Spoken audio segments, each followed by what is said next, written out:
আজ আমি তোমাদের বানিয়ে দেখাবো গরম গরম লুচি আর মুখরোচক পায়েস। তো হ্যালো সবাইকে, আমি একের পর এক এখানে দেখিয়ে দিচ্ছি, তোমরা বানাবে বাড়িতে। আর যদি ভিডিওটা ভালো লাগে অবশ্যই লাইক কমেন্ট করবে আর আমার পাশে থাকবে। তোমরা আমার পাশে না থাকলে কিভাবে আমি এগিয়ে যাব। তো আমি এখানে গরম জল বসিয়ে দিয়েছি পায়েসের জন্য।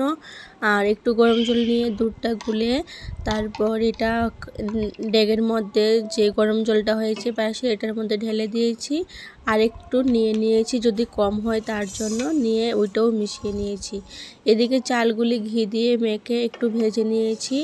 দুধটা ফুটে উঠেছে পরে চালগুলি দিয়ে দিয়েছি।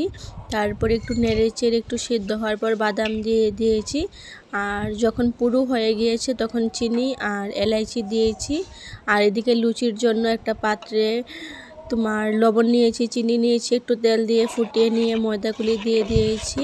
এখন ভালো করে মিশিয়ে ভালো করে মেখতে লাগবে। তারপর 10 মিনিটের জন্য এটাকে ঢেকে রেখেছি।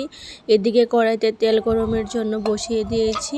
আর আমি সাদা তেলটা আজকে ইউজ করিনি, আজকে লাল তেল দিয়ে লুচি বানিয়ে আপনাদের দেখিয়েছি। তো এখানে লুচির জন্য বেলে তারপর এখন দিচ্ছি। আর দেখুন কিভাবে ফুলে উঠছে। আশা করি তোমরাও বাড়িতে ট্রাই করবে। আর বেশি সময় লাগেনি আমার বেশি সময় লাগেনি।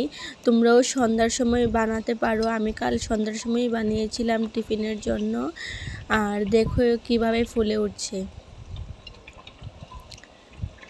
এটা ভালো করে না মিশালে এই ফুলে উঠবে না। যদি হালকা মিশানো হয় ময়দাটা জল দিয়ে তাহলে হবে না।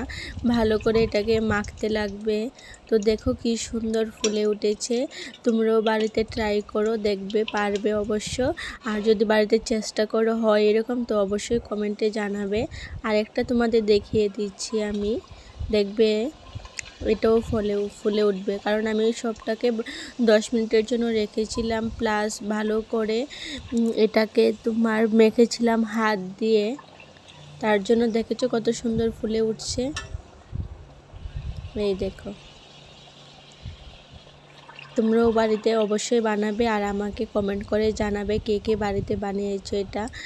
তো সন্ধ্যার সময় টিফিন বানাতে পারো।